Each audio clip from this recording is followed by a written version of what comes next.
DJ Hodor turning the knob in a very good way. I'm proud of him. Let's go.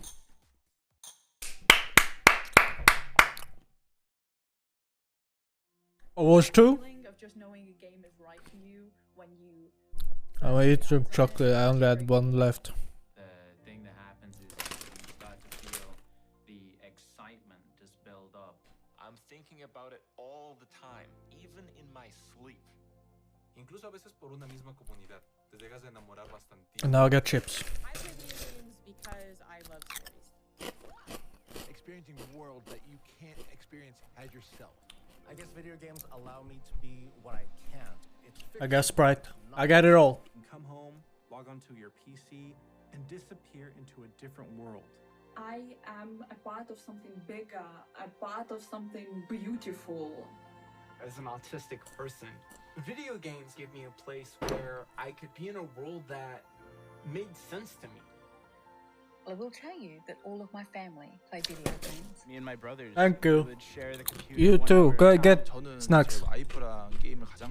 I'm really enjoying playing video games with my dad. My children. My little sister. That connection between video games, allowing us to converse with each I'm other, muting. added a lot to our relationship.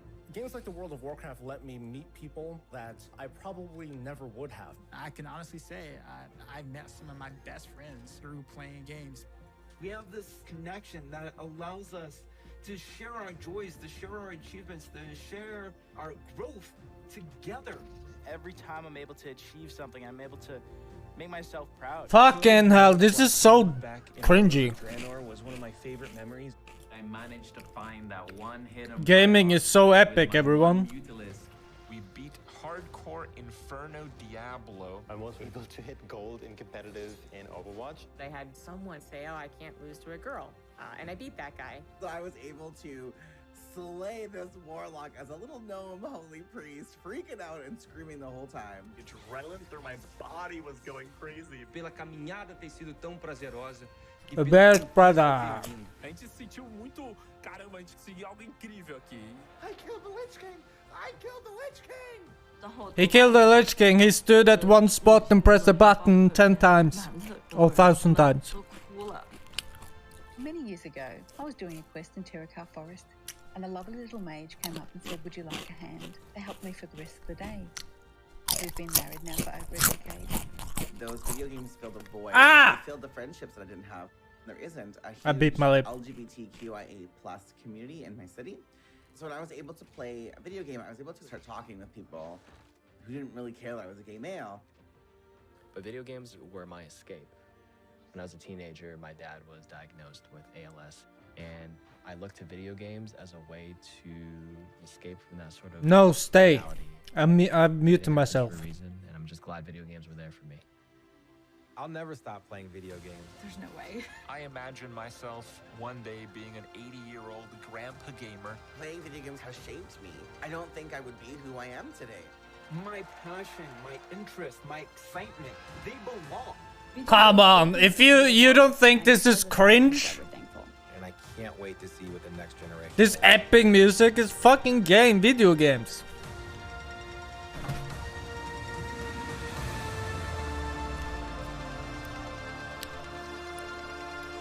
These guys don't give a single fuck.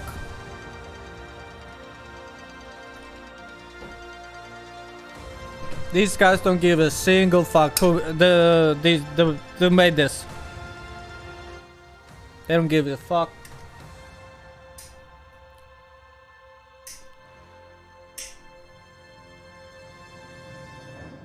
Oh, you love complaining, Limmer. That's why you're here. But I understand the crunching.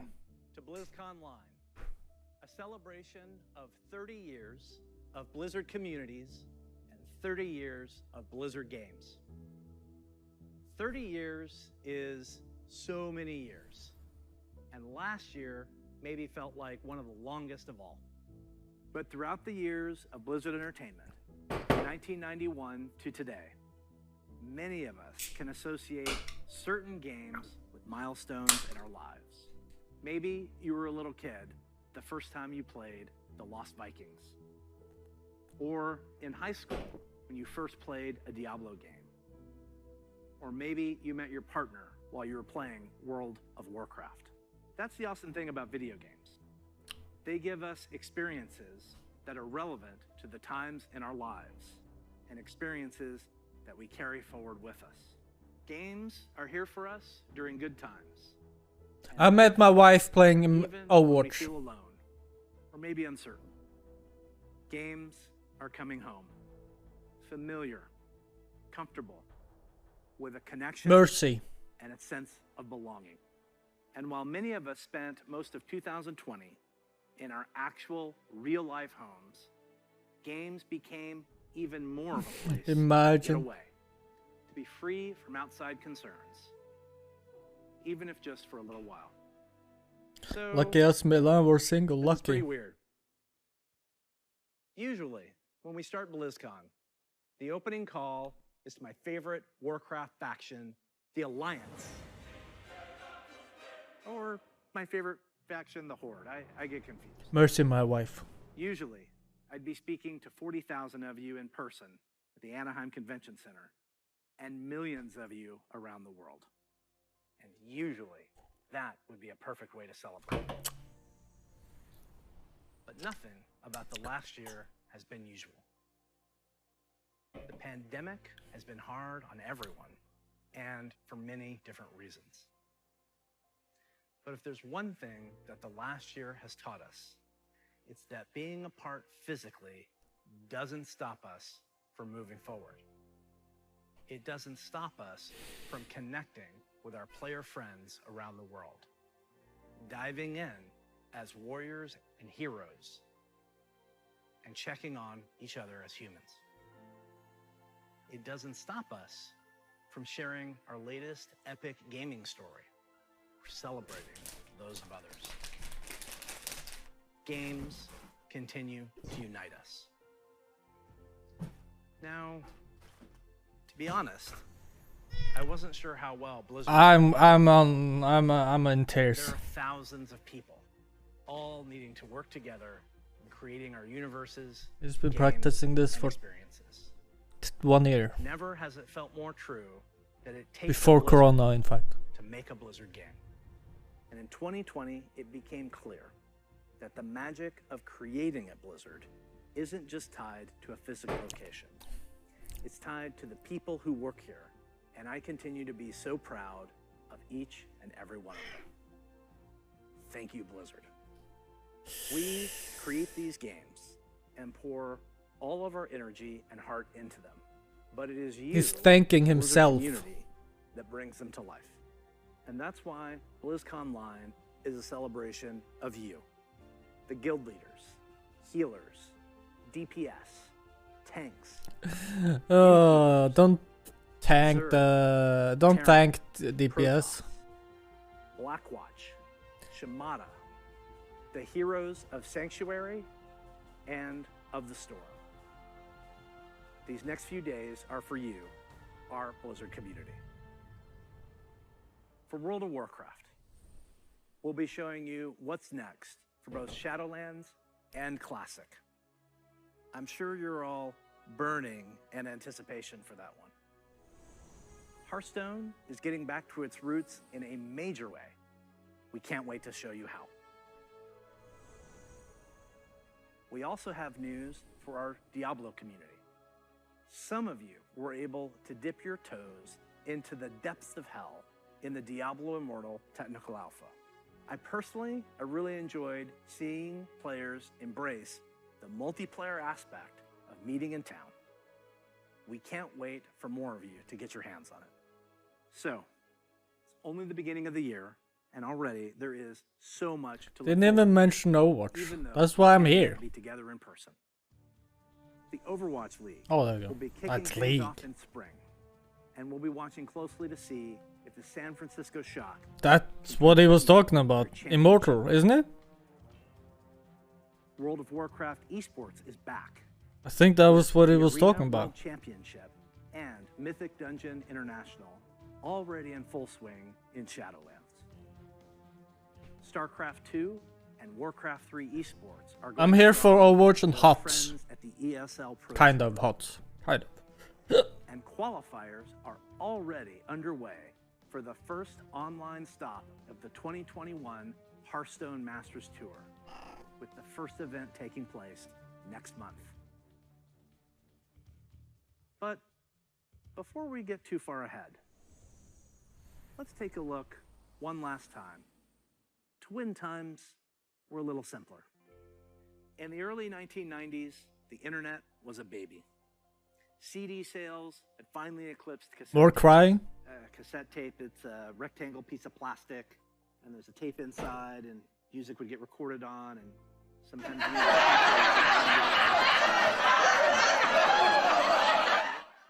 Fuck that loud. Super Nintendo, Sega Genesis, DOS, or Mac PCs. I personally was a master of config sys and auto exec bat.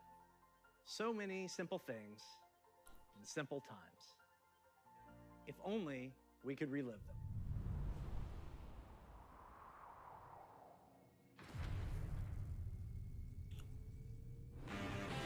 The stage is set. The green flag drops.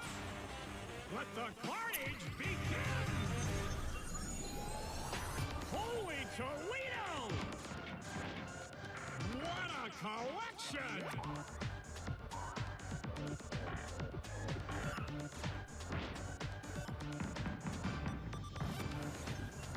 Say hello to Erica. Now we're talking.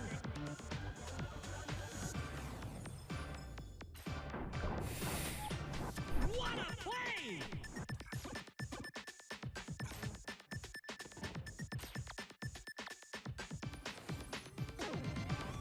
Crank up the volume!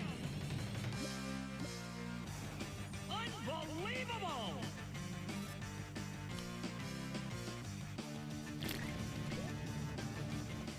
Whoa!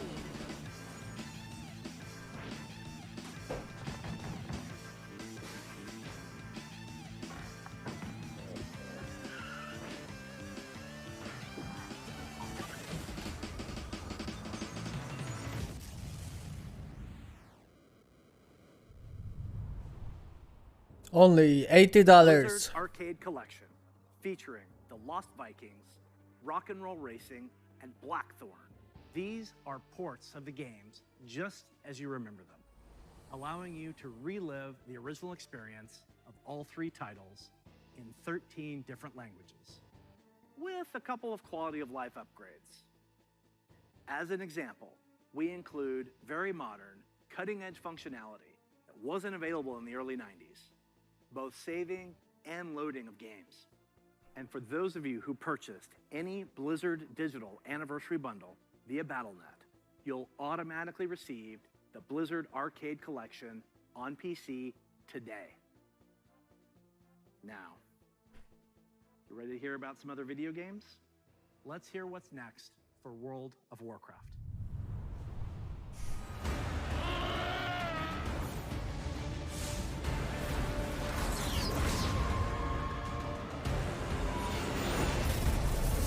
JK LOL. Hello, everyone. Thanks for joining us today. No matter where you are, World of Warcraft unites us all.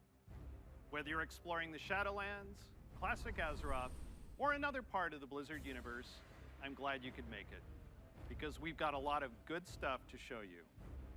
But first, let's start with some Covenant pride. Kyrian, take flight. Nightbay, let the hunt begin. Necrolords, to war! Vintha, let's party. The world has thrown a lot at us since the last BlizzCon, and the thing that's really kept everyone going on the WoW team has been connecting with all of you. The bonds we forge with our guilds and family and friends in WoW are powerful and I don't agree. That game should not be blessed. and Blizzard celebrates its 30th No blessing from me. anniversary. We're so grateful to have the most dedicated and friendly communities in gaming. Let's recap the events in Azeroth. In WoW Classic, we fought an endless battle for South Shore and Tauren Mill. We banded together to open the gates of Ahn'Qiraj. and join forces to take down Kel'Thuzad in his floating citadel of Naxxramas.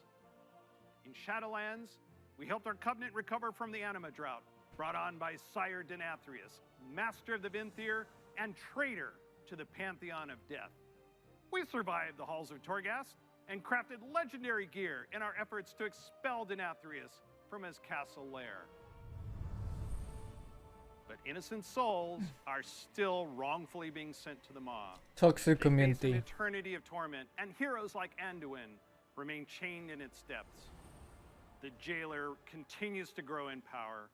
He's preparing to break free from the Maw and complete his plan to unmake the entire Warcraft. To be fair, WoW isn't very And toxic. Sylvanas. You may be wondering what she's been up to all this time. Today, we're excited to unveil our first major content update for Shadowlands, Chains of Domination.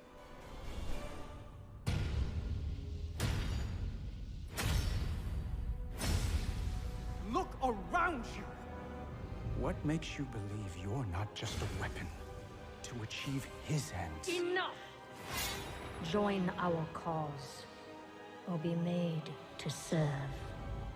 Right now, you hold all the power. Make your choice, Sylvanas Windrunner.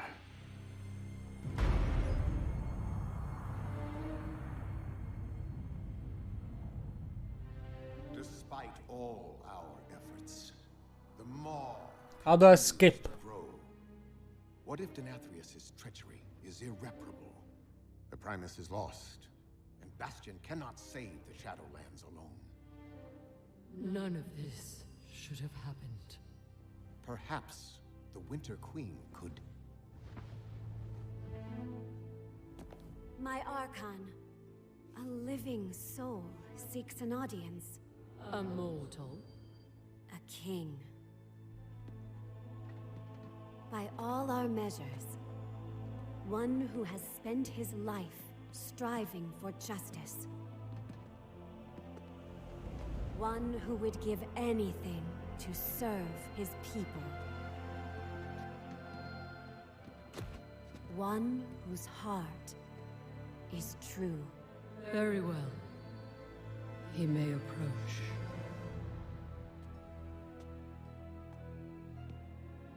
Step forward. My Ascended have spoken of you. The king held captive in the Maw. That prison could not hold me forever. Why have you come to Bastion? You have a key that I need. You will release this soul from your grasp.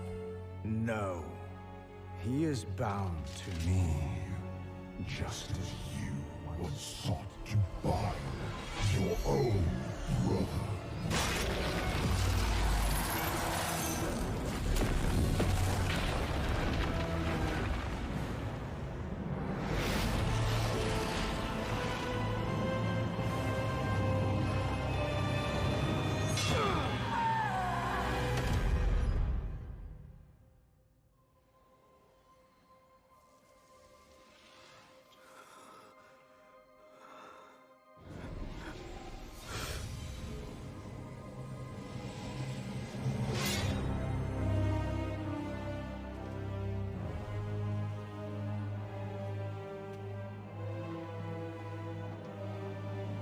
The vessel performed its part flawlessly.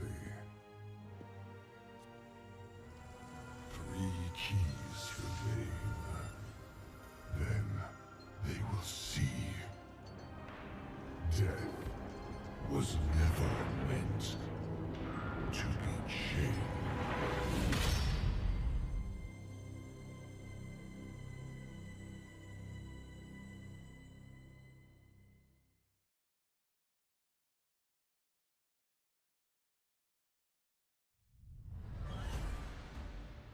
That is so intense. I know you probably have a lot of questions about what you just saw and what it means for the next stage of your Shadowlands journey. Later today, my teammates Ian and Jeremy We'll be telling you more about Chains of Domination in our Shadowlands update. Please check out the World of Warcraft channel to find out more.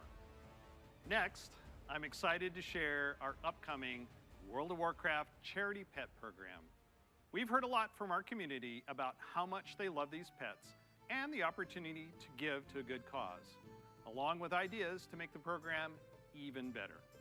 So during this upcoming campaign, you'll be able to donate whatever amount you wish to directly support our chosen charity. Once donations reach our goal, everyone playing World of Warcraft will get a pet for their collection. I forgot I was muted. Whether you are able to contribute personally or not. And to make this a fun challenge, if we reach a stretch goal, everyone gets a second pet too. And here they are. The first pet is Bananas. Literally. He was originally available to a select few back in Burning Crusade era, so we're excited to give everyone a chance to adopt him. And if we reach our stretch goal, you'll also get Daisy the Sloth. She's an all-new pet who'll hang around your neck when you need a hug. Your donations during this campaign will go to support the medical humanitarian organization Doctors Without Borders, also known by their French name, Médecins Sans Frontières, or MSF. They're an amazing group doing important work around the world. We're grateful to have such a generous community, and we hope you'll help support this worthy cause. We'll be sharing the details about the charity pet program on the World of Warcraft website soon. So we've talked quite a bit about Shadowlands. Classic players, now it's your turn. It's my pleasure to hand off to my teammate, Holly Longdale. She's a longtime WoW player, a veteran MMO developer, and she's going to tell us what's in store for WoW Classic.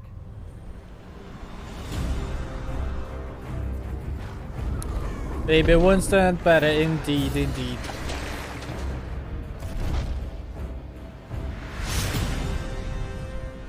Hi, everybody. First, I'd like to thank all of you who have ever been part of the WoW community over the years. You know, online worlds like WoW have been a huge part of our lives for decades now. As a dedicated MMO fan and a developer myself, I remember hearing that Blizzard was going to be making their own MMO. And I thought, well, I guess I'll check out that beta. And sure, we all call the game WoW. But really, wow. I could not believe I got bit by the MMO bug again. I was so excited to be able so to make a written night elf and hunter so and fake. be like that famous dark elf ranger from the books that I love. I have to tell you, Azeroth was, and still is, a place I love to live. Since last year, I've had the great honor to work alongside the WoW Classic team to bring these nostalgic experiences back to life for longtime fans and a whole new generation of players. As a fan myself, I've had so much fun in WoW. From the simple things like drive-by buffing or making friends on that long haul from Teldrassil to Ironforge, all the way to the absolutely staggering, like when I jumped blindly through the Dark Portal and was running through Hellfire Peninsula, heard this terrifying noise, and then saw the Fell Reaver. Biggest roamer I had ever seen, and I was very glad I had feigned death in that moment. And that's the thing about WoW. These stories and experiences we all share keep us coming back time after time. With that said, I'm super excited to be able to share with you where our adventures are taking us next. I'm trying not to be negative. It's bad entertainment. If I speak, I'm in big trouble.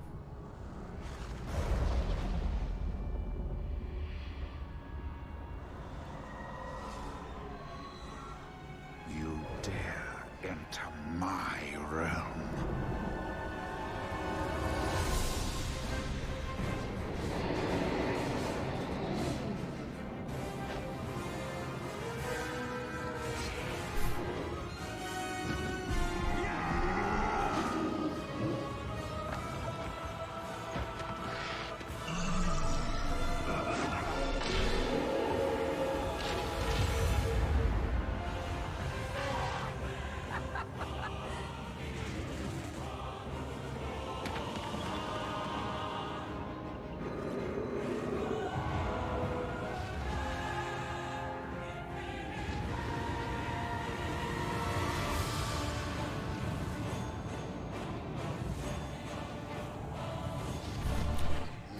I think they're gonna have like 2 servers, one with the classic, and then one with this. I read that list. Take my blood and choke on it. Death to the outsiders. I'll turn your world upside down. You are not prepared.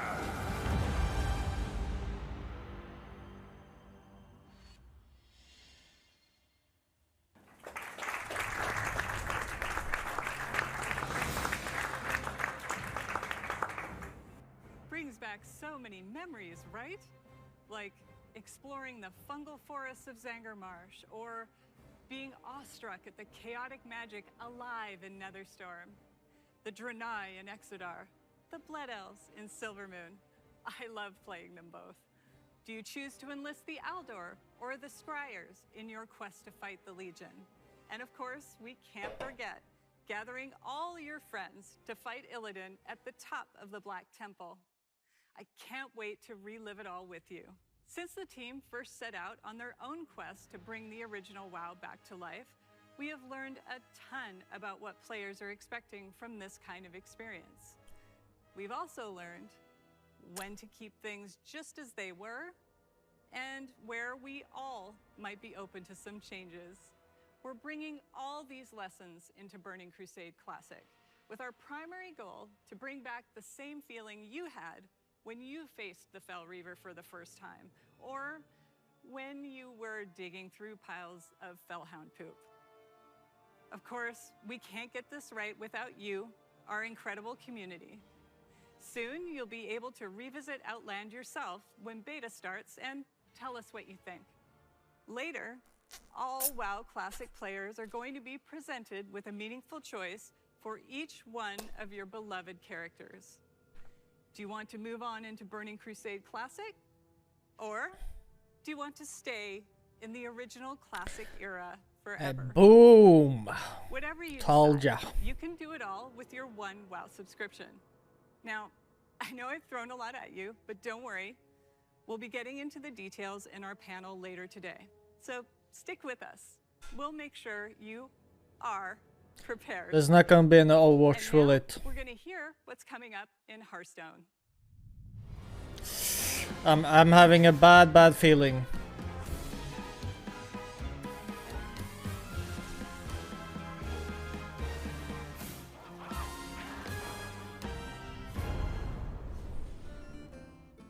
Greetings. We're truly excited to share with you everything that's coming to Hearthstone this year. But first, let's take a quick look back at the year of the Phoenix. We added our first new class, the Demon Hunter, and ventured into the ruthless Outlands. Then we went to Skullman's Academy and got to explore dual class cards and their powerful synergies. And with our third expansion of the year, we brought you Hearthstone's biggest update ever, alongside the menacing old gods in Madness at the Dark Moon Fair. We launched a brand new game mode, Duels, that saw more than 10 million matches on its first day. We also introduced our long-awaited achievement system and made a significant overhaul to the rewards and progression within the game. Now, it's time to say farewell to the year of the Phoenix and see what's in store. Say farewell to Hearthstone. Welcome to the year of the Griffin. Over the last couple of years, we've Yeah, made big changes to as I said, I have a Throughout the feeling year of the Griffin, we want ain't to gonna keep see delivering single shit. Fun, new experiences, and make sure that the tens of millions of you playing Hearthstone are always excited to log in. First up, we'll be giving the standard format its biggest shake-up ever, with the launch of the Core Set later this year. The Core Set replaces the old Basic and Classic sets with a collection of 235 cards made up of some of the best from throughout the years, as well as 29 awesome brand new cards. And the best thing about the Core Set is that it's entirely free. So, there's never been a better time to get into Hearthstone. Here are 3 of Hearthstone's legendary dragons, reimagined to feel more up-to-date and competitive for modern-day Hearthstone. Ysera the Dreamer, you'll finally receive her full arsenal of dream cards right away. She's a nightmare for your opponents. Malagos the Spellweaver. He'll fill your hand with spells and is a powerful late game play. Worthy of the aspect of magic. And Maybe you finally, got skins? everyone's favorite black dragon. Deathwing. He's still as destructive as Oh, ever. fuck off. Correctly, he won't leave you empty-handed. We'll also be launching a Playing brand new hard, HOTS. classic, where you can play Hearthstone Hate as it that was dude. when it first launched. The classic format will be fully supported, complete with ranks and rewards using Hated Hearthstone's him. original set of cards. So, if you want to relive the old school experience, then Classic is the place for you. Fucking hard. With Classic We revisited got packs. Hearthstone Now, Classic. Let's take a look to the future and explore the first expansion We need of the Overwatch year Classic. of the Griffin. It basically just fucked up every game. Yeah. All roads lead to the crest. Everyone just want that old experiences now. You have come for adventure. But the Barons wants to break you. Your axe must be sharp. Your wits must be keen. And your heart must be mighty. No, I wouldn't say that. I think Overwatch is in a good place right now, in my opinion.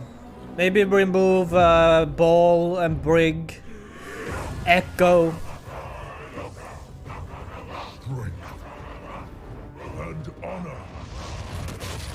This is who we Yeah, Merciless OP.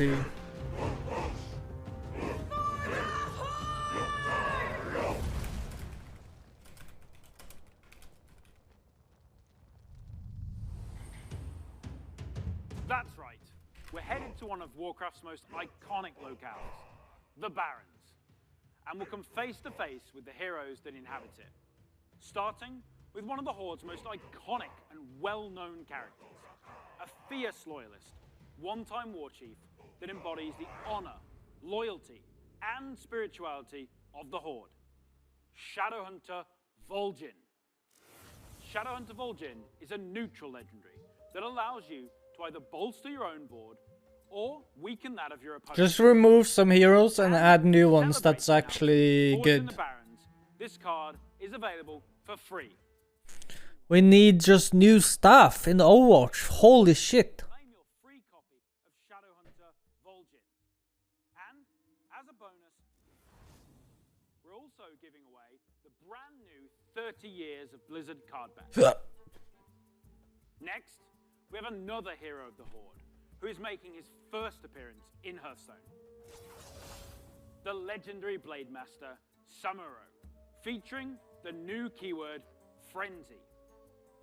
Frenzy activates the first time a minion takes damage and survives. In Samuro's case, this can be used to clear your opponent's board. Heroes of the Horde, like Samuro, are famous for their combat prowess, but others, like Thrall, are known for their powerful elemental magic. Take a look at this new shaman spell, Chain Lightning. Chain Lightning is a spell in a new cycle of cards that rank up and become more powerful when you have 5 and 10 mana, ensuring that they're always useful at every stage in the game. You'll also notice that they're categorized as nature spells. With Forged in the Barrens, we'll be permanently introducing spell schools across the entire game, which enables a whole host of exciting new strategies. And don't worry, members of the Alliance will be featuring some of your most beloved heroes and locales later this year. But what I love most about the Warcraft universe is its amazing characters. And our final announcement is our most ambitious addition to Hearthstone yet. It introduces a brand new way to play with your favorite heroes. PR. Hearthstone Mercenaries. Mercenaries features strategic RPG gameplay, where you build teams consisting of some of the most iconic heroes and villains from the Warcraft universe, including timeless characters like the infamous Sylvanas Windrunner. It's gonna be the TNT, whatever it's called. TRT. Fire. You can also expect to see some of Hearthstone's fan favorites, like the unstoppable Devilsaur, King Crush, and the ever-growing Gruul the Dragon Slayer. You'll lead them in battle through highly replayable roguelike missions, where the map is randomly generated every time you play, and each node represents a unique challenge for your team to take on. Your heroes gain levels, new abilities, equipment, and can even evolve into more powerful versions of themselves. We're thrilled to finally show you Hearthstone Mercenaries. It is scheduled to launch later this year, and we'll have more to share with you down the road. Everything you've seen today is just a taste of what's coming in the Year of the Griffin. So don't forget to tune in to our deep dive panel after the opening ceremony, where we'll share more details on the core set, the new classic format, Forged in the Barrens, and our plans for Battlegrounds and Duels, as well as our upcoming single-player content. I want to thank the team for their amazing work. And on behalf of all of us at Hearthstone, we want to thank the many millions of you who play our game.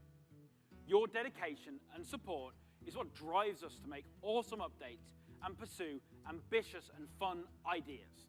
We can't wait to kick off the Year of the Griffin with all of you, and we hope to see you in the game soon. Next up, you'll get an update on all things Diablo.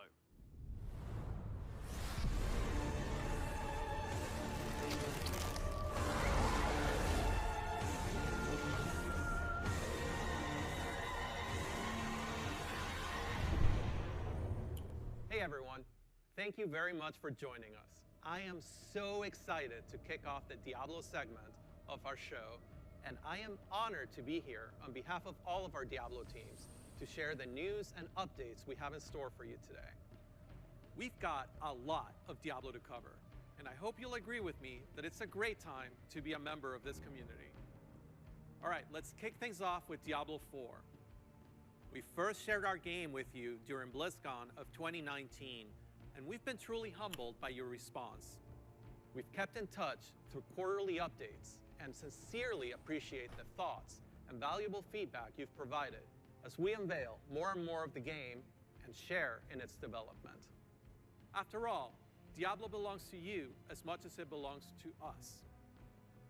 Most recently, we teased an update to our campfire screen, and savvy fans, of course, understood that we meant more than just the character lighting and fire visual effects. That's right. Today, we're happy to announce a brave new soul joining the barbarian, the sorcerer, and the druid on this dangerous journey back to Sanctuary. A class is one of the most exciting things you can announce in a Diablo game. This one is especially exciting to me as it's a re-envisioning of one of the first classes to ever appear in the series. Let's have a look.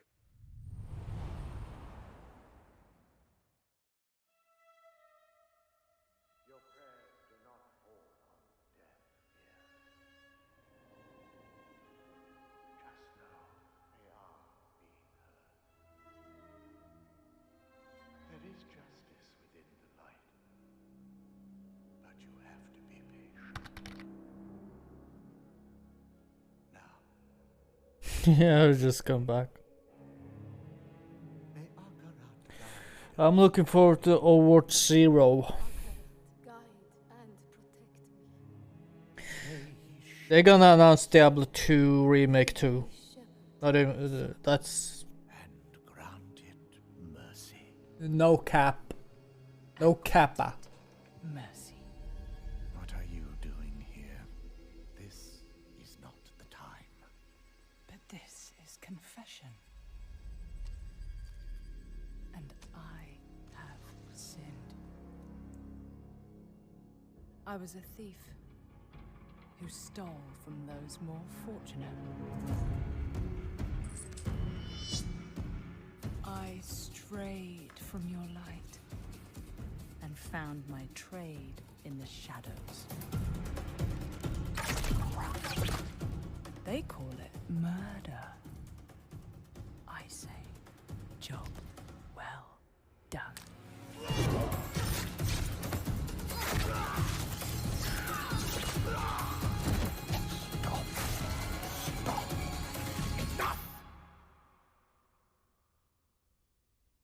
I am a thief, a heretic, a murderer, Father.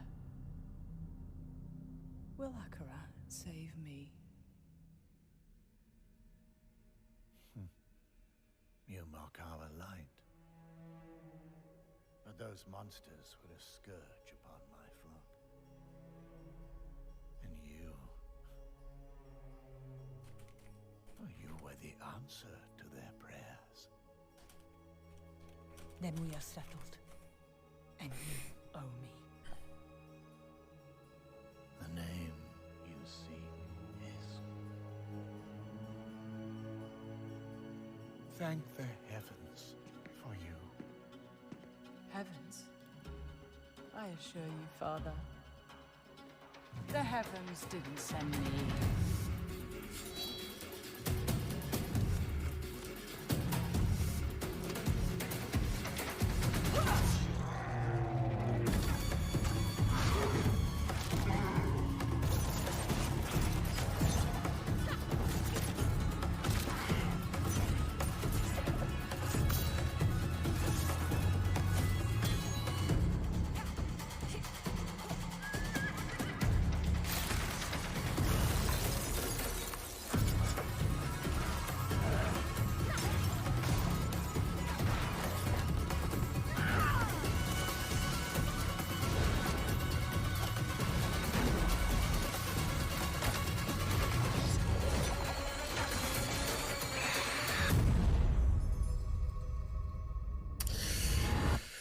Looks alright.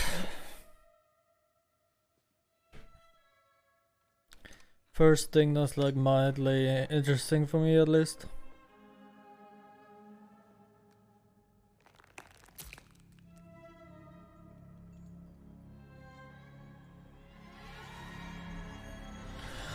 Ah, he was the master all along. Just the sound of that ear getting pierced by the hook is so brutal. I feel like it's gonna haunt me for a long time. I've been a huge fan of the Rogue ever since the original Diablo. Even seeing them come back as NPCs and mercenaries in Diablo 2's Rogue Encampment served as a great bridge between the games. With the setting of Diablo 4 being a larger world than we've ever played in before, we're excited to show you not just what the successors to the original Rogues in the series have been up to since the fall of their order, but also what some of the other rogues in the world of Sanctuary might look like. The mantra for Diablo 4 has been customization first, and the Rogue takes this to a whole new level. From the beginning, the Rogue has been an incredibly flexible class, able to adapt to any situation. Our goal is to let you create the kind of Rogue that you want to play. Whether it's an unrivaled archer, modeled after the original Sisterhood, or a cloak and dagger rogue from the darkest alleys of Chaldeum, in Diablo 4, you will have the freedom to create the rogue that you imagine by customizing the looks, the background, and the playstyle of your character. Please stick around for our segment later today, where I'll be joined by other members of the Diablo 4 team to share a closer look at the rogue class, as well as some of the open world gameplay that we're bringing to the game.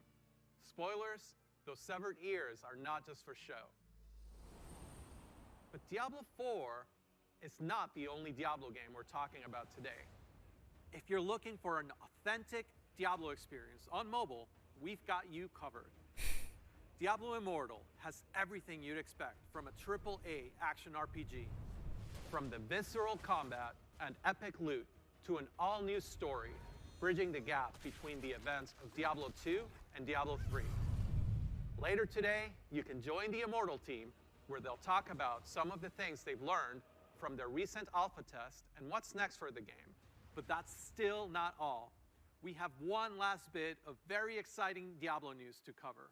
Remake Diablo When you hear 2. us talk about the classes, the items, or the stories of the early Diablo games, you may have picked up on the absolute reverent tone we reserve for that golden era of Diablo. Maybe you share that love of the classics, and just hearing us talk about them makes you want to take on Mephisto or Baal one more time. Or maybe even for the first time. After all, some of our favorite moments happened a long time ago, and not just in Sanctuary years. If so, we have a special surprise for you today. Let's check it out. They're going time machine and they're hammering it out, the old games. Now you know what I seek, Marius. Were these the demons from... Don't do it! It seems you're not acceptable. What was it up to me? Arise, Diablo, Lord of Terror.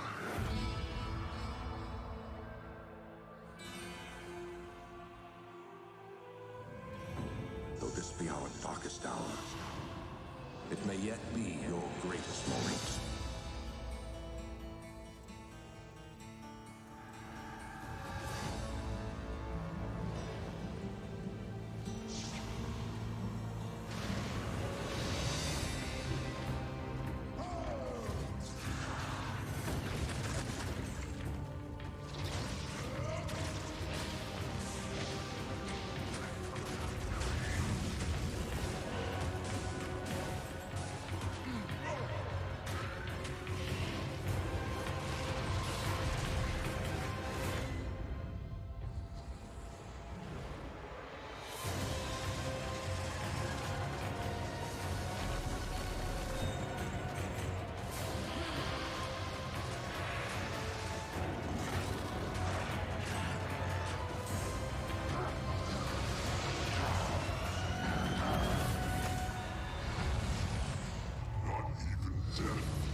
Looks like they kept like the old feeling at least.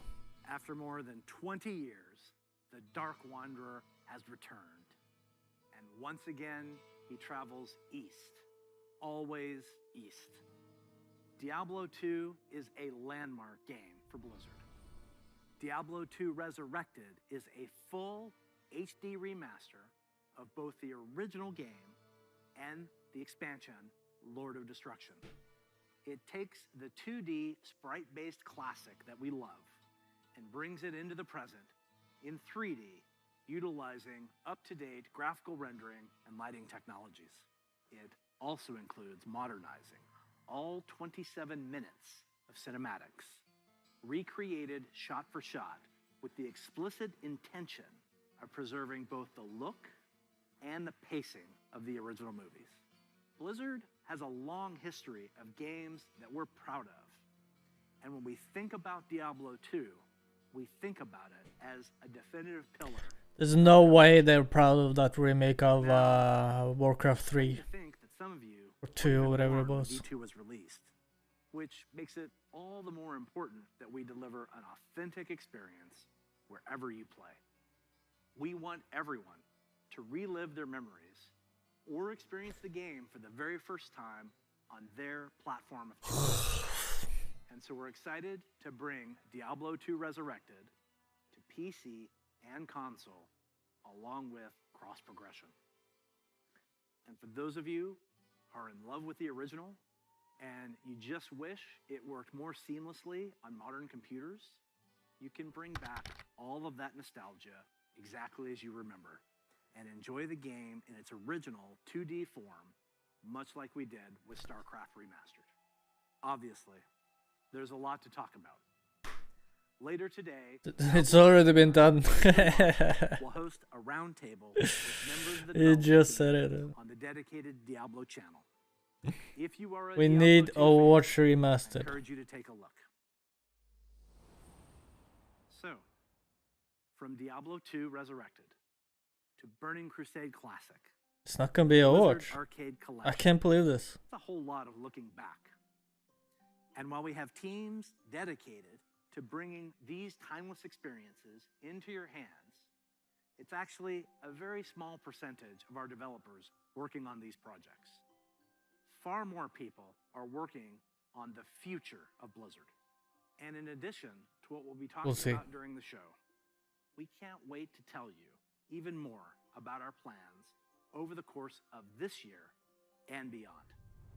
If you had asked us 30 years ago what gaming would look like today, none of us could have predicted the current Blizzard lineup of games. The advances in technology are one thing, but it's really what those advances have enabled that's even more incredible. If you think about the people who play games and the communities that have grown up around them, the way people can connect instantly, no matter where they are in the world, the way people are increasingly able to express their identity and celebrate who they are through their favorite games, communities, and platforms. The explosion of things like streaming, cosplay, and esports. It would have been hard to imagine any of that 30 years ago. And at Blizzard, that is what excites us about the next 30 years. There is so much that we're working on. And some of it you already know about. The rest, we look forward to talking to you about it when the time is right. Just like the real world, the worlds of Warcraft, Diablo, StarCraft, Heroes of the Storm, Overwatch, and Hearthstone are diverse, expansive, and full of potential. He said they got more shit, so maybe there's some fresh in there. Experiences that you've come to expect from us. We're also exploring different ways to express our worlds and welcome more players from more places into them. And we aspire to continue to lead on priorities like accessibility and toxicity control, and to continue supporting causes that have a positive impact on the real Use your boost. We want to continue to bring those same feelings of joy and achievement. My bad. When we first defeated the Lich King, or beat Diablo on hardcore mode. Because when we geek out on those experiences with others, we can't help but see the similarities between us and feel what's possible when we play together. Of course, there are new Blizzard worlds that we haven't visited quite yet. And when we do finally unveil those games and experiences, It's talking so our slow. hope is that you will see in them what we do. That no matter who you are or where you're from, they are spaces where you can create new stories, forge new friendships, and make memories worthy of lasting a lifetime. And through it all, our mission statement of being dedicated to creating the most epic entertainment experiences ever, along with our core values, led by gameplay first, will continue to guide our way. So on behalf of everyone at Blizzard, thank you for being on this journey. For me personally, it is the honor of my professional life to serve you, and the honor of all of us at Blizzard to be the caretakers of the worlds that you play in. We are so excited for what's to come this year, next year, and the next 30 years. Now, what's coming next for the show? Well, it depends on where you watch. For those of you looking for an update on Overwatch, check out the behind-the-scenes look into the development of Overwatch 2 over on their dedicated channel right after the conclusion of opening ceremonies. There, you'll hear about That must Overwatch 2, be new content, new features, including new maps, hero missions, talent trees, and more of what we think will make Overwatch 2 a unique gameplay experience. For World of Warcraft, that must be like not great content since they didn't put it here. And on the dedicated strategy channel, some StarCraft legends will be going Like that fucking card game was probably better, like new content than Overwatch. to Blizzconline. Be good to one another. Welcome home. Yeah, that's for the story mode Here's things a little something they're making. from previous BlizzCon headliner. Hey, thanks for having us. We're Metallica. Thanks for having us at BlizzCon 2014. We would love to be there this year, but obviously can't be. So here we are, and this is for you.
Ah!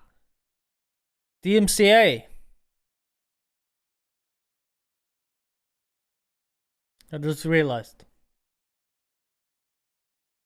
They're gonna get DMCA'd. Imagine.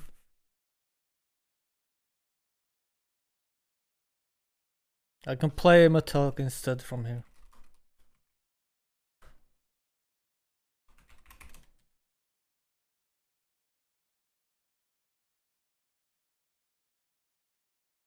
What's the song? I'll play the same. This one?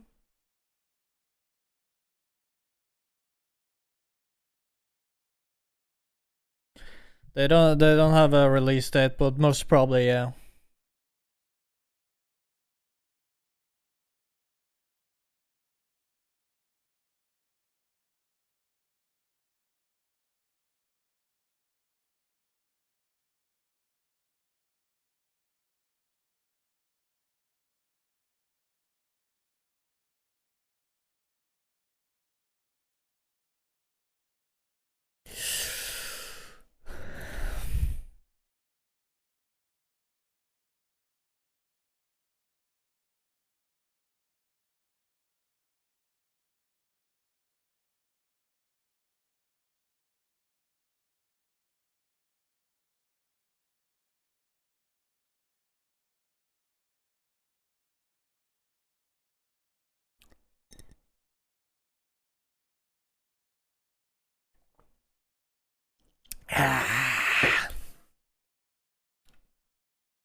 Yeah, that was a really boring opening ceremony.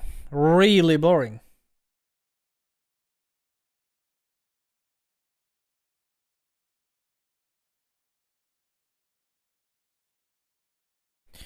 Falling faster. But there should be some Overwatch shit here, so let's see.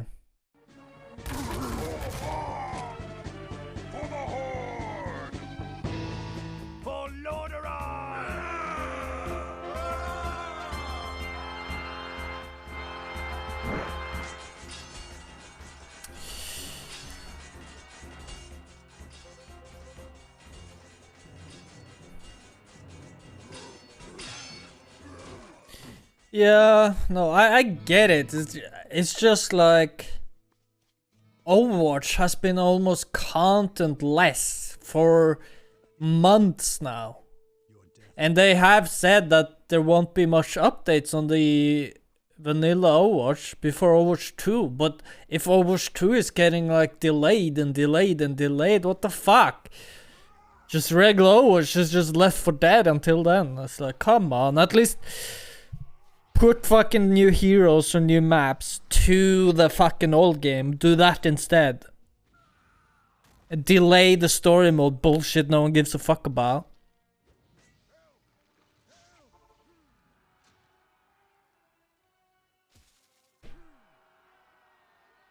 I assume that's what's taking time, the story mode. that no one wants. I just want updates to the game. Maybe a better engine, better heroes, more maps, etc. etc. But no, nothing.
Yeah.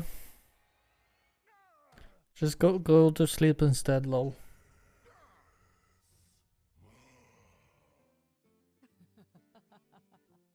Greetings to you. Seems you're ready for the real thing. BG sans maison.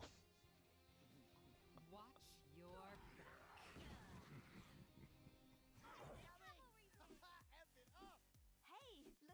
Oh, first Overwatch content.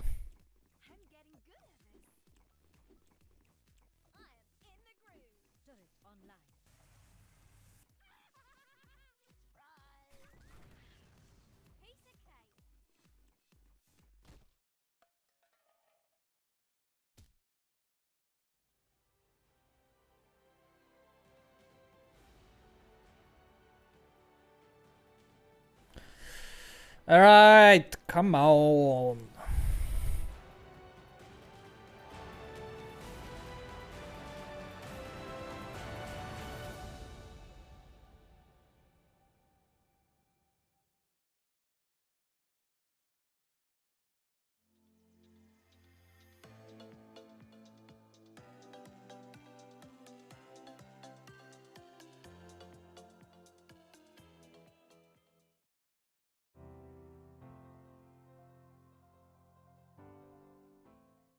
There's no sound?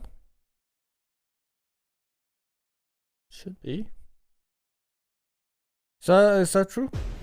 No, there's sounds. Welcome everybody to BlizzCon. We know that you all want to hear more about Overwatch 2.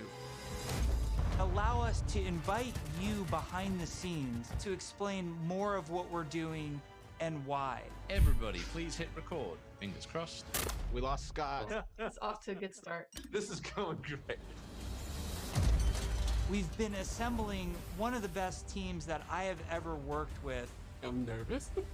And I'm so proud of the progress that we have made together. Oh, We really like what was that? Stylized drop down. Was that Soldier? It's coming forward, boom, boom. This starts to spin. The scale and the scope of this game have meant that we've needed to grow substantially. We have to. Sorry. Let me start over. Overall, I think we've done incredibly well as a team moving to work from home. He is looking skinny. Jeff. Definitely. There have definitely been challenges, but the team is really putting everything we've got behind this game. To me, it's the next big step in the Overwatch universe. New heroes, game modes, major story beats. With competitive and PvE, I see Overwatch 2 as the Overwatch for all of my friends. You know, we're always inspired by what story and franchise development does with their animated shorts. The gameplay them That showing. cinematic experience into the game. You can invest in your heroes and grow them over time. I'm super geeked out about Overwatch 2. I can't wait for people to play this game. It just gets better and better. There are some things that we just can't do without a sequel. So thank you so much for your patience so far. And I hope you enjoy this behind-the-scenes look at Overwatch 2.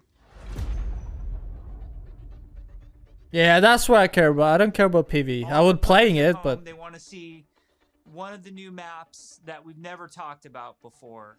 Really? I can just talk about anything that I want to. Yes. You're serving this up to the guy that is like unintentionally leaked information in past interviews. You can do it officially now. Okay, so one of the maps that I'm most excited for in Overwatch 2 is our Rome map.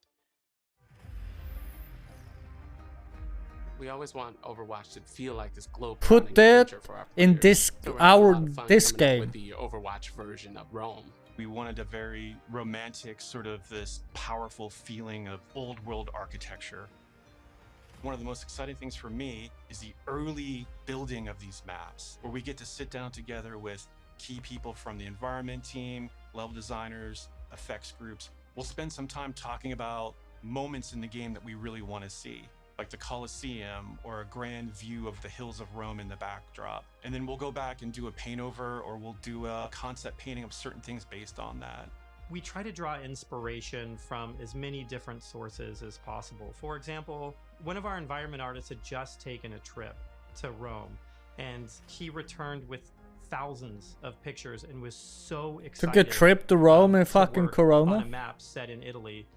There's a lot of ancient architecture in Rome that represents the All right. empire that it used to be.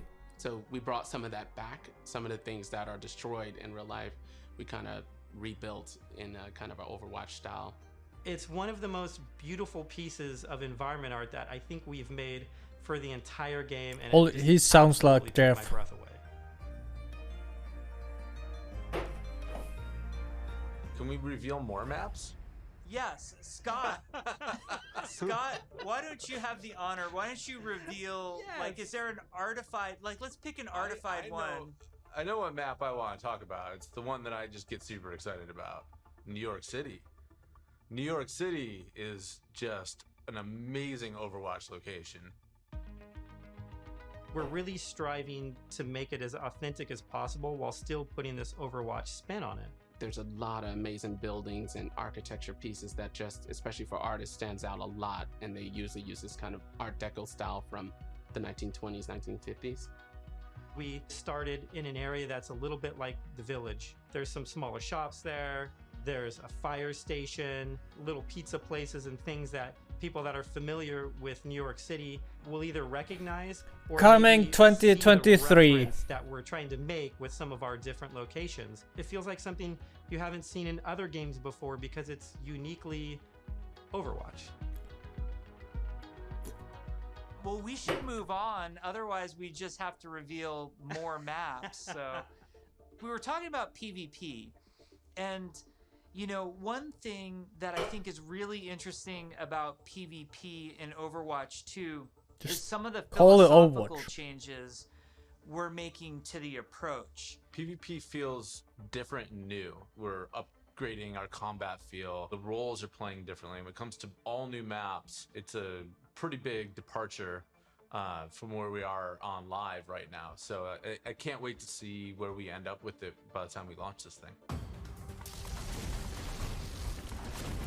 We're also experimenting with the idea we call role passives, which are passive abilities that a hero can have based on what role they are. For example, currently in our internal builds, the tank heroes all have knockback reduction against them, and they also generate less ultimate charge for enemies that are shooting at them. Damage dealing Should have been heroes there have already. Speed bonus, which is great for flanking around the map. And healing heroes, support heroes have automatic healing that kicks in after they haven't taken damage for a while, very similar to Mercy's passive, but a little bit of a lower rate. One of the more shocking changes that we've been exploring in Overwatch 2 PvP Not sure about that. is a change to the tank role entirely.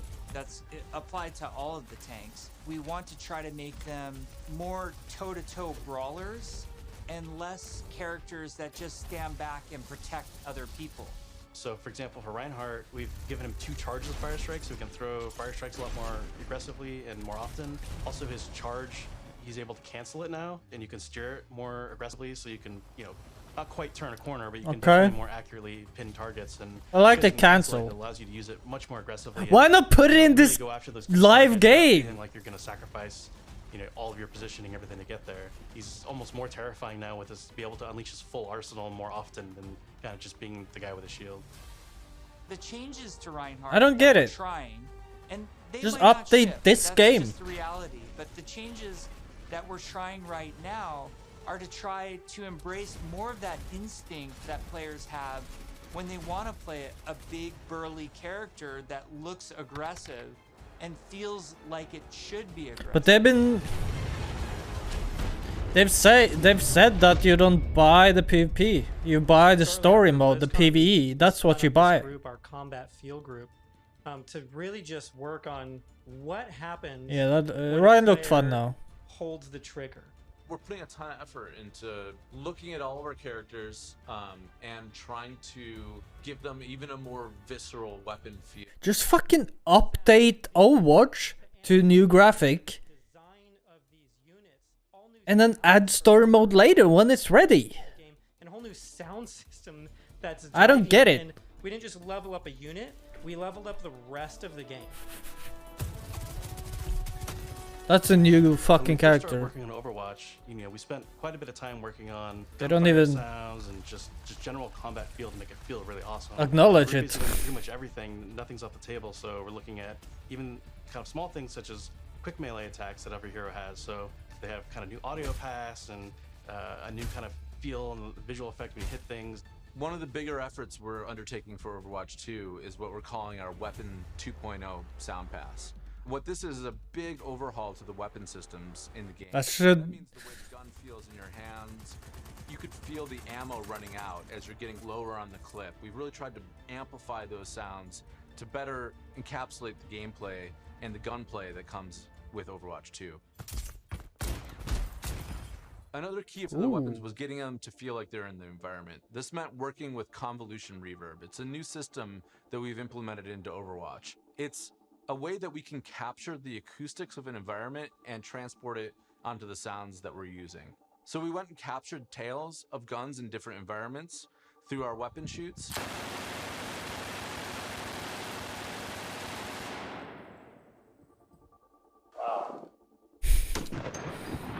I can't hear now.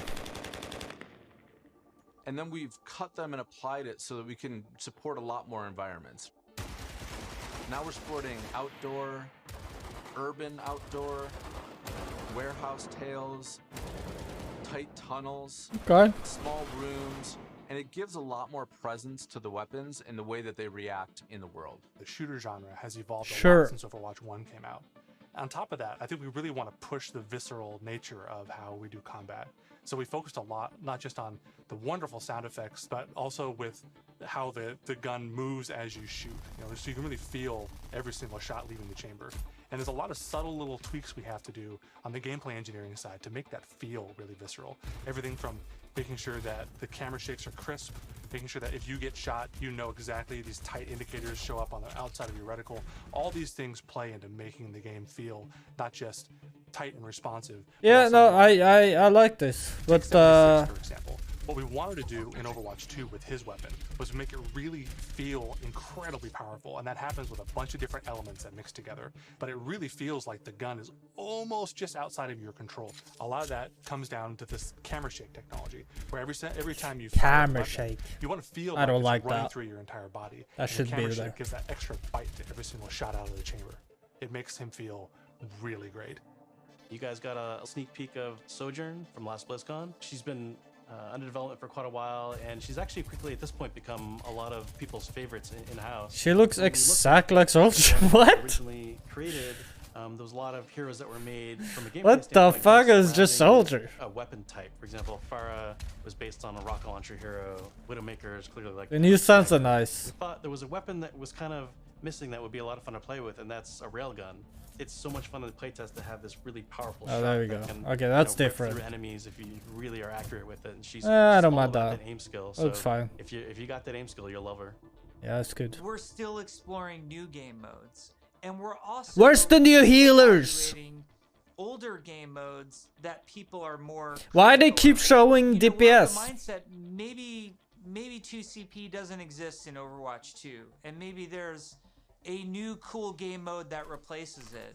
We really want Overwatch 2 to feel like the next evolution, a true sequel to the first game, not an add-on. It's not a small part. It's not an extension of the original game. This is an evolution and a replacement to the Good. original Don't game. call it And I think Overwatch it's 2. exciting. Why are they calling it Overwatch 2? Just call it Hero Overwatch. missions are probably one of the things that's the hardest to wrap your head around if you've never played one of them. The goal around hero missions is for these to be this co-op PvE experience. I personally only play competitive mode. Like, I'm all about that competition. And I have friends that they don't want to do that at all. So I'm really looking forward to a game that I can play hours and hours with my friends who aren't in competitive. And it's also something that I'm interested in. Hero missions are the content that people are playing as they are leveling up their heroes. And so for a system like They this don't to have new really maps? sing, you Just need playing a regular lot maps? of mission. We don't want players to feel like they're just in this grind to get to the top. And there's a lot of really, really good back-end technology that we're exploring so that the heroes are constantly bringing their personality and some light story to these hero missions as well. The goal is to make as many as possible, hundreds of hero missions. We've explored a lot of different ways of getting to that much content. This is that shit different that takes sets of time. enemy units that people will be fighting against, and there's different hero mission types. At the same time, hero missions can take place in all of the multiplayer maps that we've done, and we're also adding new spaces onto some of these maps. It's a huge challenge for the art team. We take maps that a lot of people love and recognize, and we have to add a lot more art and level design to it. In this one hero mission playtest, we came up to an area in Kings Row that usually has a gate on it. Suddenly that gate opened and I saw a new area of Kings Row that I had never seen before.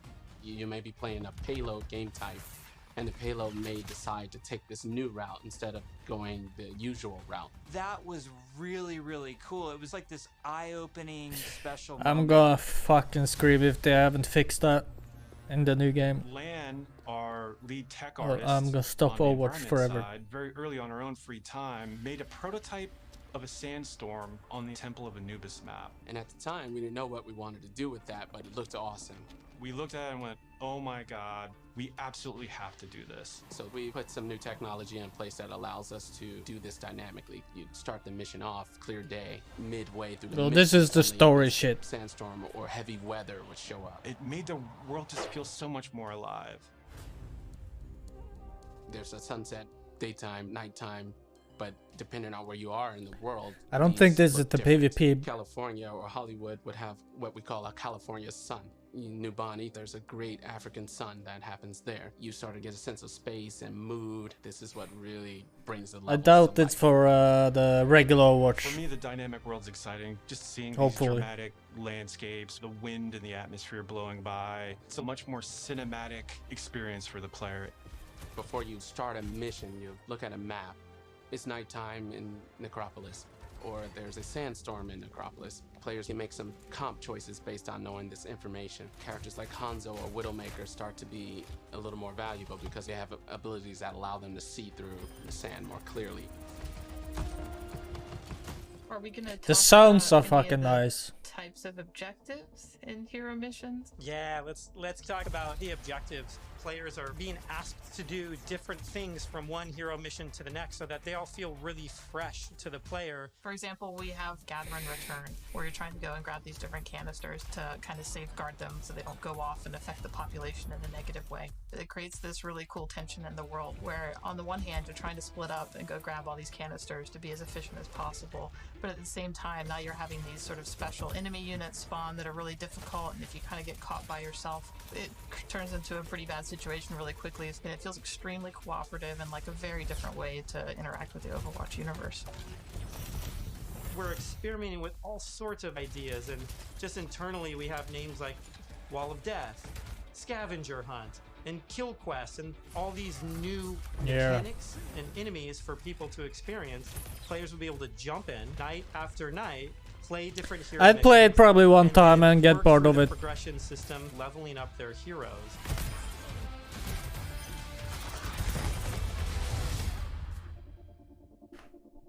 At BlizzCon in 2019, we started to talk about progression, and we showed the very early version of our talent system, which I think was really cool. We had that one talent where like Meg became the rolling snowball, which was a big hit. We've really blown that system out. I'm real excited about talents. You can play the same hero in so many different ways. Now I with think the it skill costs tree, money. You can have fun every night doing different things That and kind of bit. experimenting.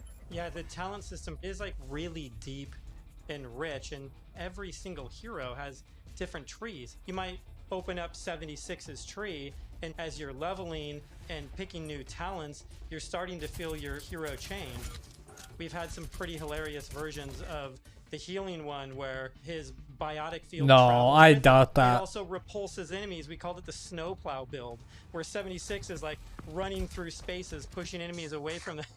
Designing these is super fun because it's like we get to break all the rules that we've sort of established for ourselves, and we get to really take the gloves off and do crazy things. Like Junkrat can dual wield grenade launchers, and we've had Mercy be able to area effect res their whole team at once at super long range through walls. It's been a ton of Deja fun, kind vu. of like mad scientists making all this stuff.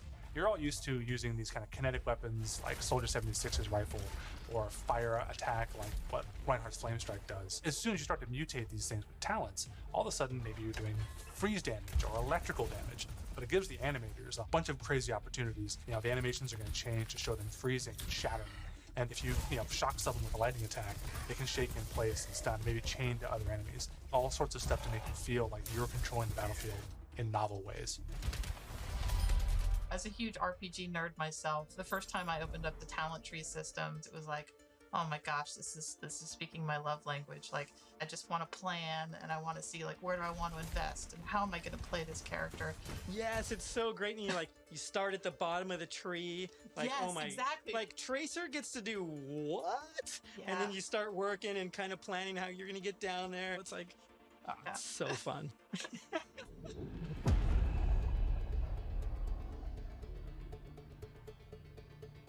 When we look back at BlizzCon 2019 Yeah. and we talk about some of the criticisms that we had, one of them as a development team that we felt was that the combat was just not engaging enough.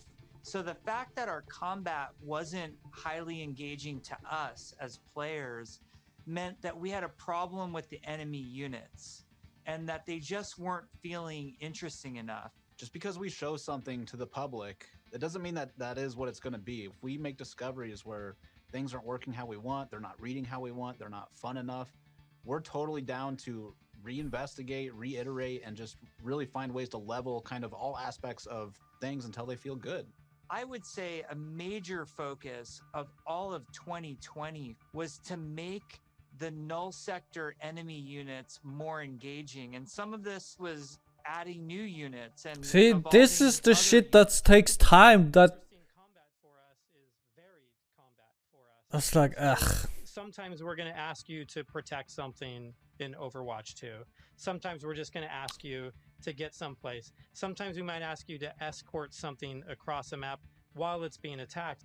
And so it's a different type of spawning, and it's a different type of units that are in there, and it's a simpler objective. There's a lot of units Aaron is talking about. Lots of different units, lots of different types. They serve different purposes. You do different things to them. It's really going to help a lot of us find the fun and make sure that Overwatch 2 is a blast. One of those sets of enemies is what we internally call objective units.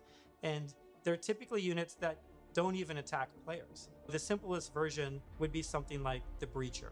It's two legs with this huge bomb on its back. It was built to do one thing: slowly and methodically march towards its objective, and then it transforms, and the bomb opens up like a flower. It starts spinning and charging up, and you hear this awesome sound, and you know you have a little bit of time before it's going to explode, and you have to take it out.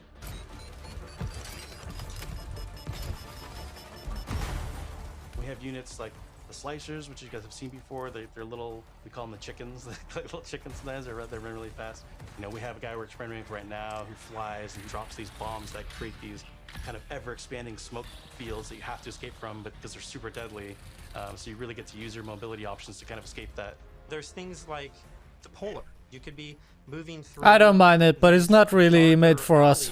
And as soon as you hear that polar spawn, it suddenly becomes like really spooky and kind of scary. We're the PP Tall, elegant dudes. looking character that's blindfolded, 3 orbs that circle around her as her eyes, and we basically spun those orbs around her head as a big tell, launched them at the player, and then it activates this tractor beam, and it's bringing you in, and then you get this awesome like anticipation of the hair opening up so you know what's about to happen. One thing we've just recently been experimenting with is this idea of elite units. We didn't want the elite units to feel like they're just, oh, this guy's got. I guess that's We yeah. want to make sure the elite units feel like they have different behaviors. There's gonna be. They said there's like 5 new heroes or some shit, and then maps and a new map, new game mode.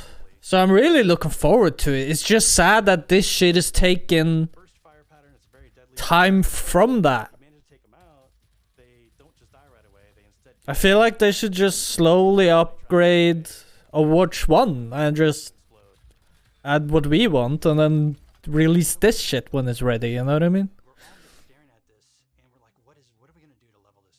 One of the things we really felt wasn't coming through was the damage states. We intend for players to shoot. I'm looking forward to the graphics update. I'm looking forward to fucking new heroes. I'm looking forward to game modes. It's just fuck. It's just slow. Half of these damage states, so now it's super readable. From an animation standpoint, we decided on spinning barrel version. That's what. Really nice kickback. That is what I think they are doing. They're just gonna add it at the same time. It's really amazing to be fighting an artillery unit and you can see the guns on the side. I think you have to pay for this. Visibly taking damage, and then you can blow them off and it reacts and kind of stumbles to the side and really makes you feel like you're there, and it's super fun. In a lot of the stuff we've showed so far, you're fighting null sector. These are evil killing machines intent on marching you down. The way you're going to stop them is by shooting them, and we want to make sure that feels responsive and visceral. Really making sure that when they take a hit, it feels like their whole body has been punched, almost like hit by a truck. That's what really sells this fantasy that you're playing these superheroes. One of the cool pieces of technology that we created was what we call chain hit reactions. Oftentimes you'll find null sector bunched up, marching maybe a half a dozen units abreast. You expect if you shoot one, they're gonna knock into their buddies. So we make that happen. Turns out it's really fun too.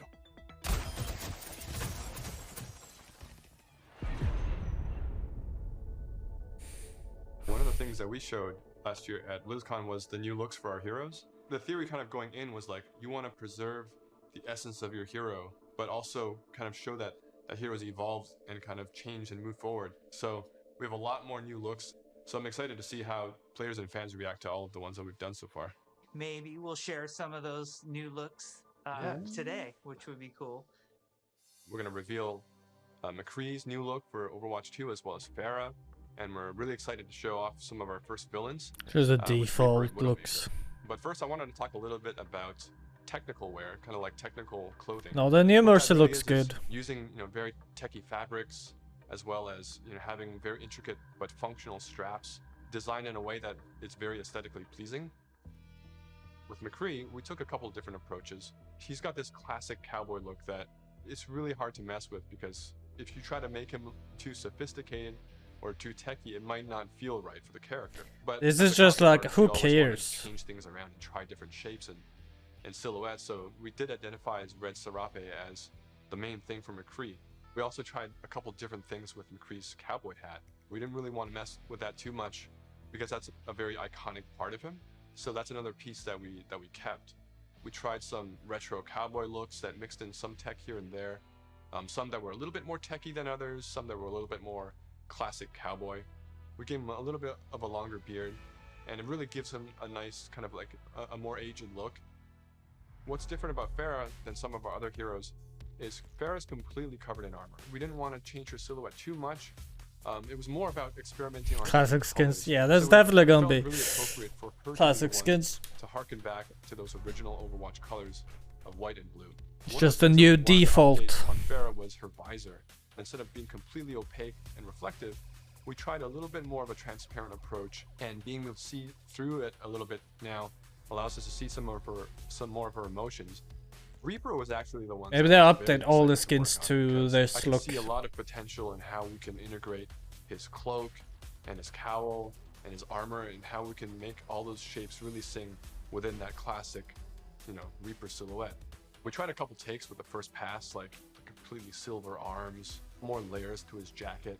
Reaper's mask is obviously pretty sacred to us, but the thing you'll notice immediately is that it's now completely silver. Instead of the bone white, he's got this like almost like deadly edgy silver that just gives him that classic Reaper look. With Widowmaker, we started with the idea stage, exploring a breadth of ideas. We tried things like a more insectoid approach, treasure hunter.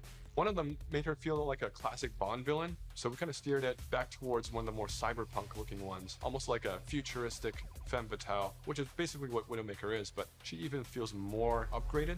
So I'm super glad that we went down this route. We played with different hairstyles too. Widowmaker has the really long ponytail that's really key part of her look.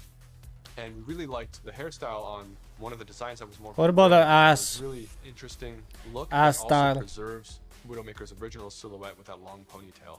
We've been working a lot with our domino engine and making our cloth look better. Now that we have this cloth tech, we're going to be able to make some really cool, unique silhouettes that will help them stand out from other heroes. We put a lot of time and effort into our face rig, and what I mean by that is we're going to be able to get really close to these characters, and it's going to feel really cool. It is absolutely worth the time and the effort to invest in the technology, and that way we can make these characters do more things that we haven't really been able to do before. It's been super exciting working on the new looks for Overwatch 2, and it's just been so inspiring to watch the team try things that we've never tried before, and I just can't wait to show up more in the future. Fine. Overwatch 2 is Something new. probably the largest opportunity we've had since the inception of the franchise to really expand what Overwatch even means to our players. In 0 Hour, we saw that some of the heroes got back together, but we're also seeing that there seems to be a second huge Omnic uprising. We're going to learn who's behind that uprising, why that's happening, how globally spread is it. The story and franchise development group, they were really the torchbearers of what the big story is that we were going to tell for this game. We have a lot of interaction with them. They're working on in-game cinematic intros and outros for every one of our story missions. It's been really great to see this collaboration grow and develop. The story is just a little more integrated into our missions than it ever really has been before. All the available heroes get dialogue for a given mission. We have NPCs. We have multiple hero choices. We have all sorts of events that are happening that are The new hero, she was players thick. to interact with each other or parts of the environment or other characters. The world of Overwatch is this bright, She shiny future. thick. So how do you take that bright, shiny future and create conflict in it? How dark can the world of Overwatch go? The different challenges that these characters are going to have to overcome in Overwatch 2 are things that they haven't ever dealt with before or dealt with on this scale. So what we had to do was literally strip it down to those bare bones of where are these characters in their lives. Overwatch has been disbanded, and now there's a situation where the world's in trouble again, and the world needs the heroes again, but they're not allowed to be doing what they were supposed to be doing. We started to book these off-site locations so we could brainstorm over and over different versions of what the Overwatch 2 story campaign could be. And we basically had these whiteboards that we were carting around everywhere. The room was filled with whiteboards, and we would just write every day story beats with the characters and who was doing what and where, and oh my gosh, we forgot this character.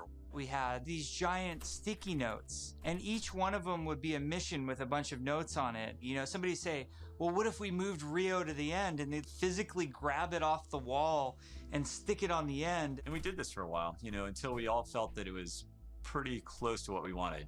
Then we could send it to our writers' rooms. The writers' rooms then had a much clearer direction of where we wanted this process to go. Ultimately, we come up with something that we think is right for the game. And then we pitch it back to the game team, and they point out everything that we missed. And that allows us to actually back up and go and make it right and make it better. Because the scale of this story is so huge, it takes place over the whole world, basically. It just requires a constant iteration, constant refinement to make the story as best as we can make it. From writing, we go to storyboards. The storyboards get crafted with the edit. From there, it'll go to a previs department where they'll start to flesh it out in 3D. Once we've kind of figured out our camera work and our cinematography, that'll then go to the animation department. And then we end up going right into the game engine. One of our challenges was to figure out how to integrate this story and this narrative with the gameplay. So if the intro cinematic ends with this huge battle, this huge war, when you get into the game, it has to mesh and feel the exact same way and blend together.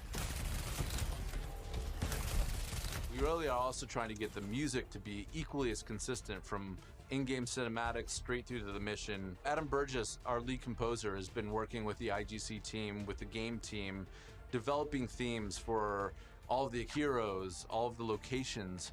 As the cinematic director, whatever we're crafting should never override the gameplay. We want to make sure that the player's experience going from the cinematic to the gameplay is seamless and it feels like a completely immersive experience. The engineers, we have to find a way to actually make that come to fruition. The choreo tool is a tool that allows people to coordinate different events to happen at the same time. Like in Rio, if you played our demo, one of the buildings explodes. And so that kind of event needs to happen as you're running by, and you need to have it timed, because if it blows up too early, then you don't see it. It yeah, story but moments in supposed to be missions more. that interact with the environment, that interact with our characters. Of course it's New DPS. tech, new abilities that we have now. I don't see allowing us to fucking push our healers. Storytelling farther than we could have previously. What's also really powerful about choreo is that, you know, if somebody has an idea, they can mock things up really quickly. We got to show the Widowmaker making this awesome introduction. Casey was able to quickly put a really rough prototype in choreo. And Philip would come in and on the fly, he's making quick changes. They play tested something that would normally take weeks. It was done in like a matter of days. Each story mission has its own custom map built for it, and these maps are absolutely gigantic. India is one of our biggest maps, and it's a fun map because it has a few story beats that we've taken from recent comics and characters in the game. We've written a history for each city so that the cities feel lived in. And I think that informs the artists so that they know like what it is that the city has been through. Gothenburg was our chance to show Torbjorn's workshop. We created a space that kind of fits his height. So there's, you know, step ladders and scalable tables. We designed the space as if we were Torbjorn. Molten steel is pouring out of walls. It's pretty epic when you walk into it. Toronto was under siege by Null Sector when the players arrive here. There's a dynamic snowstorm. So as you make your way through the level, the snow is slowly building up. Suddenly by the end, the characters are caught in this gigantic snowstorm and they must fight their way through. In Overwatch 2, we want to give you choice to be able to play this character or that character. So we're designing a lot of systems around how their relationships develop over the course of the story missions in the campaign. We have a cast of many characters, all on screen, all at the same time, and it's fantastic to No, actually what's see the them all Norwegian interacting, map? working together in ways that we've never actually seen. You have a Swedish character, that's good enough. You have two, in fact. It actually requires us to have a whole new branching dialogue system. If you happen to have Genji and Mercy in the second mission of the game, you might get different dialogue that's about their relationship. Our voice actors bring the characters to life in ways that everybody has fallen in love with, from inside Blizzard to the fans. Just to hear this collection of actors all together, all interacting, has been a real treat. I wish people could see how many people are involved when it comes to something like telling the story of Overwatch. It doesn't just come from a singular person, it comes from a group, and it's a really talented, fun group that all works together. We've been developing what we hope is one of the best stories ever. There's some key story moments that I'm really excited about, and I really can't wait to see how people react to it.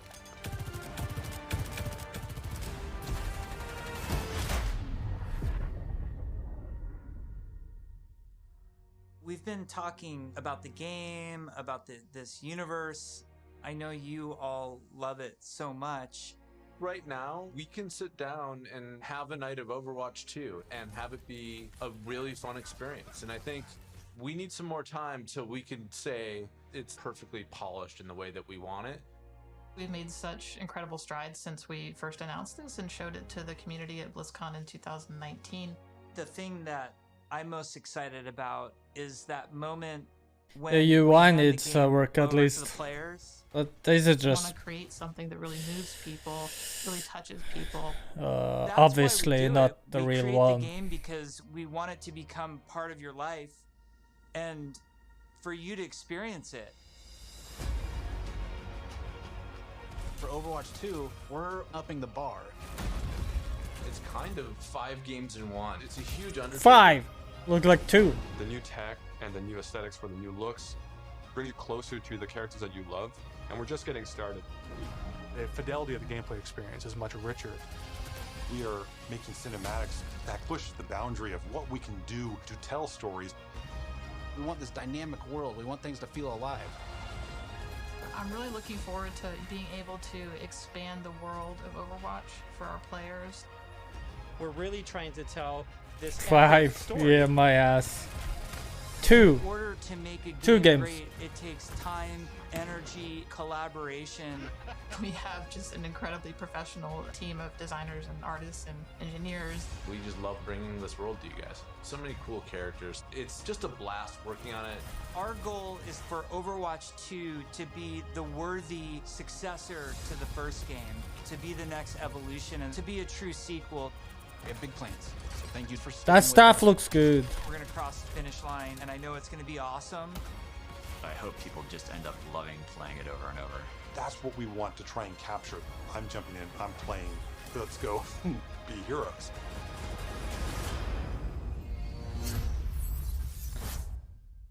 Overwatch 1 is gonna be dead by the time this comes out.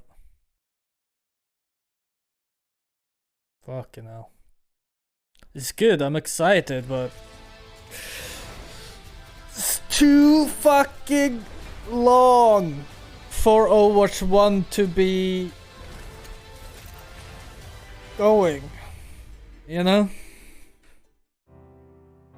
Dolby is a proud partner of Blizzconline. Yeah, just slowly update the PvP and then whatever. I'm over it. I'm still excited for the game. It's just like it's just too far away. Like what the fuck is the main game is that just gonna be like Left 4 Dead and